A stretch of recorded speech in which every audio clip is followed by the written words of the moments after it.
ನಮಸ್ಕಾರ ರಿವ್ಯೂ ಚಾನೆಲ್ಗೆ ಸ್ವಾಗತ. ನಾನು ಸೌಖ್ಯ ಗಾಂವ್ಕರ್.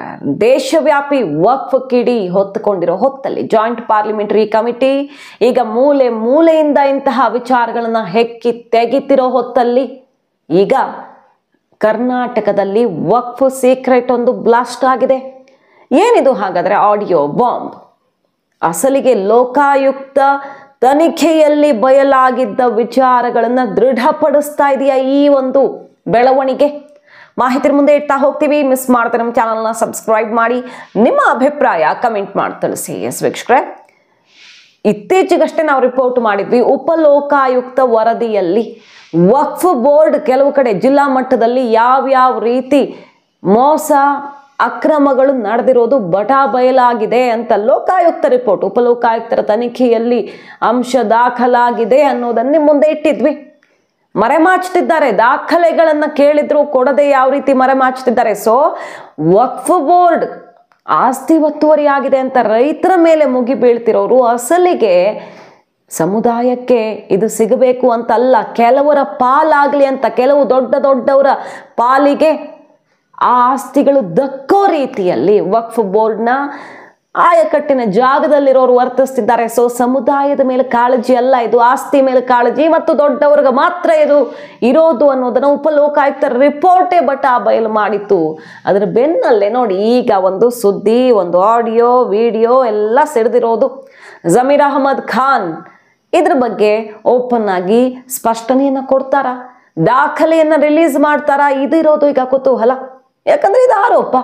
ಬಿಜೆಪಿ ಅವರು ಹೋರಾಟಕ್ಕೆ ನಿಂತಿದ್ದಾರೆ. ಒಂದ್ ಕಡೆ ವಿಜಯೇಂದ್ರ ಟೀಮಿಂದ, ಮತ್ತೊಂದ್ ಕಡೆ ಯತ್ನಾಳ್ ಅವ್ರ ಟೀಮಿಂದ, ಎರಡೆರಡು ಟೀಮ್, ಒಂದು ಸಾಲದು ಅಂತ ಎರಡೆರಡು ಟೀಮಿಂದ ಈಗ ಸತ್ಯ ಪರಿಶೋಧನೆ ನಡೀತಿದೆಯಲ್ಲ, ಅವರು ಇದನ್ನ ಹೊರಗಡೆ ಇಡಬೇಕಾಗಿದೆ. ನೋಡಿ ಏನು ಆಡಿಯೋ ಸಿಡಿದಿರೋದು. ಜಮೀರ್ ಆಪ್ತನ ವಿರುದ್ಧ ಗಂಭೀರವಾದ ಆರೋಪ ಕೇಳಿ ಬಂದಿದೆ. ವಕ್ಫ್ ಬೋರ್ಡ್ ಮಾಜಿ ಅಧ್ಯಕ್ಷನೇ ವಕ್ಫ್ ಆಸ್ತಿಯನ್ನ ಗುಳುಂ ಮಾಡಿರೋದು. ಅನ್ವರ್ ಪಾಷಾ ವಿರುದ್ಧ, ಅನ್ವರ್ ಪಾಷಾ ಅಂದ್ರೆ ಚಿತ್ರದುರ್ಗದಲ್ಲಿ ಒಬ್ಬ ವ್ಯಕ್ತಿ, ವಕ್ಫ್ ಬೋರ್ಡ್ ಮಾಜಿ ಅಧ್ಯಕ್ಷ, ಇವ್ರ ವಿರುದ್ಧ ಈಗ ಗಂಭೀರವಾದ ಆರೋಪ ಕೇಳಿ ಬಂದಿದೆ. ಏನೂ ಇಲ್ಲದಿರೋ ವ್ಯಕ್ತಿ ದಿಢೀರ್ ಅಂತ ಶ್ರೀಮಂತ ಆಗಿದ್ದ ಹೆಂಗೆ ಅಂತ ಅಲ್ಲಿನ ಕೆಲವರು ಆರೋಪ ಮಾಡಿದ್ರು. ಅನ್ವರ್ ಪಾಷಾ ಮೇಲೆ ಇಮ್ತಿಯಾಜ್ ಅನ್ನುವಂಥ ವ್ಯಕ್ತಿ, ಅದೇ ಸಮುದಾಯದ ಮತ್ತೊಬ್ಬ ವ್ಯಕ್ತಿ ಆರೋಪ ಮಾಡಿದ್ದು. ಆ ವಿಡಿಯೋ ಎಲ್ಲ ವೈರಲ್ ಆಯ್ತು. ಅಗಸನಕಲ್ಲು ಬಳಿ ನೋಡಿ ಸರ್ವೆ ನಂಬರ್ ಇಲ್ಲಿದೆ. ಈ ಸರ್ವೆ ನಂಬರನ್ನ ಚೆಕ್ ಮಾಡಿಬಿಟ್ರೆ, ಬಿಜೆಪಿ ಅವರು ಹೆಂಗು ಹೊರಟಿದ್ದಾರಲ್ಲ, ಚೆಕ್ ಮಾಡಿಬಿಟ್ರೆ ಸತ್ಯ ಏನು ಸುಳ್ಳೇನು ಅನ್ನೋದು ಬಟ್ ಬಯಲಾಗತ್ತೆ. ಆರೋಪವಾಗಿ ಇದು ಸಿಡ್ದಿದೆ. ಆಡಿಯೋ ಎಲ್ಲ ಜಮೀರ್ ಅವರು ಅವರ ಆಪ್ತನ ವಿರುದ್ಧ ಆರೋಪ ಮಾಡಿದ ವ್ಯಕ್ತಿಯ ಜೊತೆ ಮಾತಾಡಿಸಿ ಆತನೇ ಯೂ ಟರ್ನ್ ಹೊಡೆಯೋ ರೀತಿ ಮಾಡಿದ್ದಾರೆ ಅನ್ನೋ ರೀತಿಯಲ್ಲಿ ಈ ಸುದ್ದಿ ಈಗ ಸದ್ದು ಮಾಡ್ತಿದೆ. ಆರೋಪ ಕೇಳಿ ಬಂದಿದೆ. ಸೊ ಸತ್ಯನ ಸುಳ್ಳ ಅಂತ ಈ ಸರ್ವೆ ನಂಬರ್ ಚೆಕ್ ಮಾಡಿದ್ರೆ ಗೊತ್ತಾಗ್ಬಿಡುತ್ತೆ.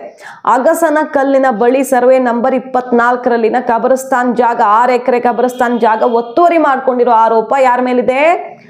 ಮಾಜಿ ಅಧ್ಯಕ್ಷ, ವಕ್ಫ್ ಬೋರ್ಡ್ನ ಮಾಜಿ ಅಧ್ಯಕ್ಷ ಅನ್ವರ್ ಪಾಷಾ. ಸೊ ಬೇಲಿಗೆ ಎದ್ದು ಹೊಲ ಮೇದಿದೆ ಅಂತ.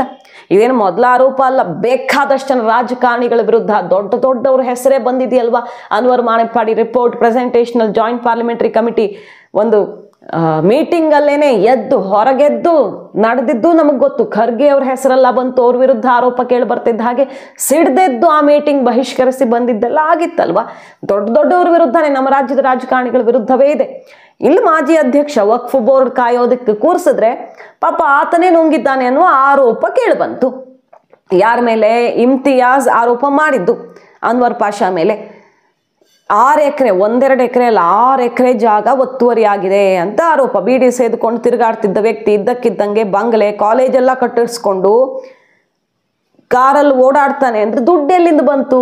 ವಕ್ಫ್ ದುಡ್ಡು ತಿಂದ್ಕೊಂಡು ಈ ರೀತಿ ಮಾಡಿರೋದು ಅನ್ನೋ ಆರೋಪ ಕೇಳಿ ಬಂದಿದ್ದು. ಮೊದಲು ಖಬರಸ್ತಾನ್ ಮಸೀದಿ, ಅನಾಥರು, ಬಡವರ ದುಡ್ಡನ್ನು ಹೊಡ್ಕೊಂಡು ಬಂಗ್ಲೆ, ಕಾಲೇಜ್ ಕಟ್ಕೊಂಡಿರೋದು. ಖಬರಸ್ತಾನದ ಜಾಗ ಸರ್ವೆ ನಂಬರ್ 24 ಈತ ಕಟ್ಟಿರೋದು. ಆದರೆ ಅದನ್ನ ಸರ್ವೆ ನಂಬರ್ 14 ಅಂತ ಸೇರಿಸ್ಕೊಂಡು ಬಿಟ್ಟಿದ್ದಾರೆ. ದುರ್ಗದಲ್ಲಿ ಬಹಳ ದೊಡ್ಡ ಅಕ್ರಮ ನಡೀತಾ ಇದೆ ಅಂತ ಆರೋಪ ಕೇಳಿ ಬಂತು ಮೊದಲು. ಆದರೆ ಆಮೇಲೆ ಒಂದು ಆಡಿಯೋ ವಿಡಿಯೋ ಎಲ್ಲ ಹೊರಗಡೆ ಬರುತ್ತೆ. ಆರೋಪ ಮಾಡಿದ್ದ ವ್ಯಕ್ತಿ ಇಲ್ಲ ನಾನು ತಪ್ಪಾಗಿ ಹೇಳಿಬಿಟ್ಟಿದ್ದೆ, ಸರ್ವೆ ನಂಬರ್ನ ಚೆಕ್ ಮಾಡಿದೆ, ಈಗೆಲ್ಲ ಸರಿ ಇದೆ ಅಂತ ಆಮೇಲೆ ಯೂ ಟರ್ನ್ ತಗೊಳ್ತಾರೆ ಇದ್ದಕ್ಕಿದ್ದಂಗೆ. ಹೆಂಗೆ ಅಂತ ಹುಡ್ಕೋಕ್ ಹೋದಾಗ ಒಂದು ಆಡಿಯೋ ಔಟ್ ಆಗುತ್ತೆ. ಈ ಆರೋಪ ಮಾಡಿದ್ದ ಇಮ್ತಿಯಾಜ್ಗೆ ಮಿನಿಸ್ಟರ್ ಜಮೀರ್ ಅಹಮದ್ ಖಾನ್ ಅವರು ಕಾಲ್ ಮಾಡಿ ಯೂ ಟರ್ನ್ ತಗೊಳ್ಳೋ ತರ ಮಾಡಿದ್ದಾರೆ ಅಂತ ಕೇಳಿ ಬರ್ತಿರೋದು. ಆ ಆಡಿಯೋ ಒಂದು ಅವ್ರ ಧ್ವನಿ ತರ ಮೇಲ್ನೋಟಕ್ಕೆ ಕೇಳಿಸುತ್ತೆ, ಗೊತ್ತಿಲ್ಲ, ಅದನ್ನೆಲ್ಲ ಖಚಿತಪಡಿಸ್ಬೇಕು, ತನಿಖೆ ಆದ್ರೆ ಗೊತ್ತಾಗಬಹುದು. ತನಿಖೆ ಮಾಡೋರು ಯಾರು, ಸತ್ಯ ಹೊರಗಿಡೋರು ಯಾರು ಅನ್ನೋದು ಗೊತ್ತಿಲ್ಲ. ಆಡಿಯೋ ಅಂತೂ ಅವ್ರ ಧ್ವನಿ ತರ ಕೇಳಿಸತ್ತೆ, ಅವ್ರದ್ದು ಅಂತ ಹೇಳಲಾಗ್ತಿದೆ. ಏನಂತ, ಅನ್ವರ್ಗೆ ಕಾಲ್ ಮಾಡಿ, ಅನ್ವರ್ ಅಣ್ಣಂಗೆ ಕಾಲ್ ಮಾಡಿ ಕ್ಷಮೆ ಕೇಳ್ಬಿಡಪ್ಪ ಇಮ್ತಿಯಾಜ್ ಅಂತ ಜಮೀರ್ ಅವರು ಹೇಳಿದ್ದಾರೆ ಎನ್ನಲಾದ ಆಡಿಯೋ ಇದು. अनवर फोन करके माफी मांग ले को। हाँ मामा, उनके साथ रहो। हाँ कौन दे मामा, तुम्हें बोलो मामा तो। ओके मैं करा को दे तू, तेरा नंबर दे तू, बात तेरा नंबर दे तू, अनवर से बात करती। हाँ कौन दे मामा, दो मामा। मैं तेरा नंबर नहीं है उनका ने। हाँ मामा, मुझे दे तुम बात करती हूँ ना। हाँ मामा, उनके साथ इस पीर को मैं करा को देता हूँ उनका। हाँ कौन दे मामा, तो सही है मामा। फिर तू उतना मालूम रख ले, तू वीडियो छोड़ा तो क्या होता। मामा वो अब सुनिया, अब होगा सोगा मेरे तरफ से क्या भी किसका नाम लेना को क्या भी नहीं मामा, मुझे कौन की गुमराह कर को मुझे बोले थे सो। हाँ हाँ गलती होगी, मैं माफी चाहता हूँ। हाँ जमीर साहब मिनिस्टर साहब शर्मिया को रखते नहीं, मुझे मालूम है। हाँ हाँ मुझे कौन की गुमराह कर दे सो। हाँ हाँ गुमराह मेरे से मैं बोले सो। हाँ मामा मेरे से गलती होगी, इधर को वीडियो छोड़। हाँ मामा छोड़ तो मुझे छोड़ को मुझे भेजो।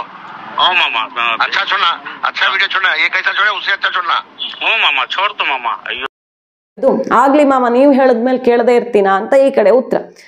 ನಿನ್ನ ನಂಬರ್ನ ಕೊಟ್ಟಿರ್ತೀನಿ, ಅನ್ವರ್ ಜೊತೆ ಮಾತಾಡು, ಆತನ ಜೊತೆ ಇರಬೇಕು ನೀನು, ನಮ್ಮ ಕಡೆಯವರೆಲ್ಲ ಈ ರೀತಿ ಕೆಲಸ ಮಾಡಿದ್ದಾರೆ ಅನ್ನೋ ಇಮೇಜ್ ಸೃಷ್ಟಿ ಆಗಲ್ವಾ ಇಂಥ ಹೇಳಿಕೆ ಕೊಟ್ರೆ. ಎಲ್ಲ ಗೊತ್ತಿದ್ದು ನೀನು ಇಂಥ ಕೆಲಸ ಮಾಡ್ತೀಯಾ ಅಂತ ಆ ಕಾನ್ವರ್ಸೇಷನ್ ಅಲ್ಲಿ ಇದೆ.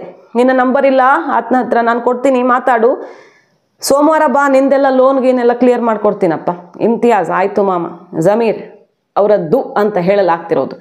ಎಲ್ಲ ಗೊತ್ತಿದ್ದು ವಿಡಿಯೋ ಬಿಡ್ತೀಯನಪ್ಪ, ಏನಾಗುತ್ತೆ ಗೊತ್ತಲ್ಲ, ಆಗಿದ್ದಾಗೋಯ್ತು. ನನ್ನ ಕಡೆಯಿಂದ ಯಾರ ಹೆಸರನ್ನು ತೊಗೊಳ್ಬಾರ್ದು, ಅಂದ್ರೆ ನನ್ನ ಕಡೆಯವರ ಯಾರ ಹೆಸರನ್ನು ತೊಗೊಳ್ಬಾರ್ದು. ಯಾರೋ ದಾರಿ ತಪ್ಪಿಸಿ ಈ ಥರ ಮಾಡಿಸಿರಬಹುದು, ತಪ್ಪಾಯ್ತು, ಕ್ಷಮೆ ಕೇಳ್ತೀನಿ. ಜಮೀರ್ ಸಾಹೇಬ್ರು ಇಂಥವ್ರನ್ನೆಲ್ಲ ಜೊತೆಗೆ ಇಟ್ಕೊಳ್ಳಲ್ಲ, ನನಗೆ ಯಾರೋ ದಾರಿ ತಪ್ಪಿ ನಾನು ಹೇಳಿದ್ದು ತಪ್ಪಾಗಿ ಹೇಳಿದ್ದೀನಿ ಅಂತ ಇನ್ನೊಂದು ವಿಡಿಯೋ, ಹಳೆ ವಿಡಿಯೋಗಿಂತ ಇನ್ನೂ ಚೆನ್ನಾಗಿ ಮಾಡಿ ವಿಡಿಯೋ ಬಿಡಬೇಕು, ನನಗೂ ಕಳಿಸ್ಕೊಡು ಅಂತ ಹೇಳಿರೋ ಆಡಿಯೋ ಜಮೀರ್ ಅವ್ರದ್ದು ಅಂತ ಹೇಳಲಾಗ್ತಿದೆ. ಆ ಆಡಿಯೋ ನೋಡಬೇಕು. ಸೊ ಆಮೇಲೆ ಅದೆಲ್ಲ ಆದಮೇಲೆ ಇಮ್ತಿಯಾಜ್ ಮತ್ತೊಂದು ವಿಡಿಯೋ, ಹೌದೌದು ಎಲ್ಲ ಸರಿ ಇದೆ, ಕಬರ್ಸ್ತಾನೆ ಯಾರೂ ಅಕ್ರಮ ಮಾಡಿಲ್ಲ, ಕಬಳಿಸಿಲ್ಲ ಅಂತ ಒಂದು ವಿಡಿಯೋ ಔಟ್ ಆಗುತ್ತೆ. ಈ ವಿಡಿಯೋ ಔಟ್ ಆಗೋದ್ರ ಒಳಗಡೆ ಆಡಿಯೋ ಔಟ್ ಆಗಿಬಿಟ್ಟಿದೆ. ಜಮೀರ್ ಅವರು ಈ ಥರ ಮಾಡಿಸಿದ್ದಾರೆ ಅನ್ನುವಂಥ ಆಡಿಯೋ ಅದು ಯಾರು ಬಿಟ್ರೋ, ಇಮ್ತಿಯಾಜ್ ಬಿಟ್ರೋ ಇನ್ನೊಬ್ರು ಬಿಟ್ರೋ ಗೊತ್ತಿಲ್ಲ, ಒಟ್ಟಿನಲ್ಲಿ ಇಂಥದ್ದೊಂದು ಆಡಿಯೋ ಔಟ್ ಆಗಿದೆ. ಇದು ಸತ್ಯವೇ ಆಗಿದ್ದಲ್ಲಿ ತನಿಖೆ ಆಗಲಿ, ಯಾರದ್ದು ಆಡಿಯೋ, ಯಾರದ್ದು ವಿಡಿಯೋ, ಯಾರು ಏನು ಹೇಳಿದ್ದಾರೆ, ಯಾರು ಕಬಳಿಸಿದ್ದಾರೆ, ಇಂಪಾರ್ಟೆಂಟ್ ಆಡಿಯೋ ವಿಡಿಯೋ ಅಲ್ಲ, 6 ಎಕರೆ ಜಾಗ ಕಬಳಿಸಿದ್ದು ಹೌದಾ ಅಲ್ವಾ ಅನ್ನೋ ಚೆಕ್ ಮಾಡಲಿ. ಹೊರಟಿದ್ದಾರಲ್ಲ BJP ಅವರು ಮಾಡಲಿ, ತಪ್ಪು ಕಂಡು ಬಂದರೆ ಕಂಪ್ಲೇಂಟ್ ಕೊಡಲಿ. ಆ ನಿಟ್ಟಿನಲ್ಲಿ ಜಾಯಿಂಟ್ ಪಾರ್ಲಿಮೆಂಟ್ರಿ ಕಮಿಟಿಗೂ ಕೂಡ ಗಮನಕ್ಕೆ ತರಲಿ.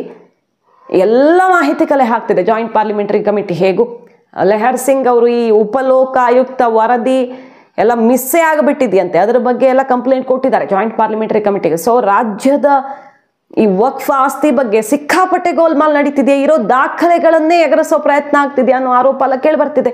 ಉಪಲೋಕಾಯುಕ್ತ ಹಲವು ರಹಸ್ಯಗಳನ್ನ ಹೊರಗಿಟ್ಟಿತ್ತು, ಏನೇನು ಮಾಡ್ತಿದ್ದಾರೆ, ಯಾರ್ಯಾರನ್ನ ವಕ್ಫ್ ಬೋರ್ಡ್ ತಮಗೆ ಬೇಕಾದವ್ರನ್ನ ರಕ್ಷಿಸ್ತಿದೆ, ಕಬಳಿಸಿದ್ರು ಇಲ್ಲ ಏನಿಲ್ಲ, ಅವ್ರು ತಗೊಳ್ಬೋದು ಎಷ್ಟು ಆಸ್ತಿ ಬೇಕಾದ್ರು, ರೈತರು ಒತ್ತುವರಿ ಮಾಡಿದ್ದಾರೆ ಅಂತ ಅವ್ರಿಗೆ ನೋಟಿಸ್ ಕೊಡೋದು, ಇಂಥ ಆರೋಪ ಕೇಳಿ ಬಂದಿತ್ತು. ಆ ರಿಪೋರ್ಟೇ ಎಸ್ಕೇಪ್, ಆ ರಿಪೋರ್ಟೇ ಕಣ್ಮರೆ ಅನ್ನುವಂಥ ಆರೋಪ ಕೇಳಿ ಬರ್ತಿದೆ. ಈಗ ಲೆಹರ್ ಸಿಂಗ್ ಅವರು ಜಾಯಿಂಟ್ ಪಾರ್ಲಿಮೆಂಟರಿ ಕಮಿಟಿ ಗಮನಕ್ಕೆಲ್ಲ ತಂದಿದ್ದಾರಂತೆ. ಇದ್ರ ಬಗ್ಗೆನೂ ಈಗ ಗಮನಕ್ಕೆ ತಂದ್ರೆ ಒಳ್ಳೇದು. ಹೇಗೂ BJP ಅವ್ರು ಹೊರಟಿದ್ದಾರಲ್ಲ, ಸಂಬಂಧಪಟ್ಟವರು ನೋಡ್ಕೊಂಡ್ರೆ ಒಳ್ಳೇದು. ಸರ್ವೆ ನಂಬರ್ ಕೂಡ ಇಲ್ಲಿ ಹೇಳಲ್ಪಟ್ಟಿರೋದ್ರಿಂದ ಅದು ಸರಿ ಇದೆಯಾ, ಒತ್ತುವರಿ ಆಗಿದೆಯಾ ಅಂತ ಚೆಕ್ ಮಾಡ್ಕೊಂಡ್ಬಿಡಿ. ಇಲ್ಲಿ ಅಕಸ್ಮಾತ್ ಒತ್ತುವರಿಯಾಗಿದ್ದೇ ಹೌದಾದ್ರೆ, ಇಮ್ತಿಯಾಜ್ ಮೊದಲು ಮಾಡಿದ್ದ ಆರೋಪ ನಿಜವಾಗಿದ್ದೇ ಆದ್ರೆ, ಅಲ್ಲಿಗೆ ದೊಡ್ಡವರ ಆಪ್ತರು, ಅವರ ಬಳಗದವರೇ ವಕ್ಫ್ ಆಸ್ತಿಯನ್ನ ನುಂಗುತ್ತಿದ್ದಾರೆ, ನುಂಗು ನೀರು ಕುಡಿತಿದ್ದಾರೆ ಅಂತ ಆಗತ್ತೆ. ರೈತರಿಗೆ ನೋಟಿಸ್ ಕೊಟ್ಟು ಎಷ್ಟೋ ತಲೆಮಾರುಗಳಿಂದ ಉಳುಮೆ ಮಾಡ್ಕೊಂಡು ಬಂದಿದ್ದ ಭೂಮಿಗೆ ನೀವು ಒತ್ತುವರಿ ಮಾಡ್ಕೊಂಡಿದ್ದೀರಿ, ಇದು ವಕ್ಫ್ ಆಸ್ತಿ ಅಂತ ಅವ್ರನ್ನ ಬೀದಿಗೆ ಹಾಕೋಕೆ ನೋಡ್ತಿರೋದು ಒಂದು ಕಡೆ ಆದರೆ, ಮತ್ತೊಂದು ಕಡೆ ದೊಡ್ಡವರು ವಕ್ಫ್ ಆಸ್ತಿಯನ್ನೇ ನುಂಗುತ್ತಿದ್ದಾರೆ ಅಂತ ಆಗತ್ತೆ. ಈ ಆರೋಪ ಏನು ಇರೋದೇ ಇದೆ, ಈ ವಿಚಾರ ಇದೆ, ಅದಕ್ಕೆ ಈಗ ವಕ್ಫ್ ತಿದ್ದುಪಡಿ ತರೋದಕ್ಕೆ ಹೊರಟಿರೋದು. ಒಂದು ಕಂಡ ಭೂಮಿ, ಹಿಂದೂಗಳ ದೇವಸ್ಥಾನ, ರೈತರ ಭೂಮಿ ಎಲ್ಲ ನಮ್ಮದೇ ಅಂತಿರೋದು ಒಂದು ಕಡೆ ಆದರೆ, ವಕ್ಫ್ ಆಸ್ತಿಯನ್ನೇ ದೊಡ್ಡವರು ಗುಳುಮ್ ಮಾಡ್ತಿದ್ದಾರೆ ಅನ್ನೋದು ಇನ್ನೊಂದು. 2 ಆಯಾಮ ಇದೆ, ಎರಡೂ ಸರಿ ಆಗಬೇಕು. ವಕ್ಫ್ ಆಸ್ತಿ ನಿಜವಾಗಿ ಯಾರಿಗೆ ಸಿಗಬೇಕು, ಸಮುದಾಯದ ಹಿತಕ್ಕೆ, ಬಡವರಿಗೆ, ಮಕ್ಕಳಿಗೆ, ಎಜುಕೇಷನ್ಗೆ, ಸಮಾಜದಲ್ಲಿ ಹಿಂದುಳಿದವ್ರಿಗೆ ಸಿಗಲಿ.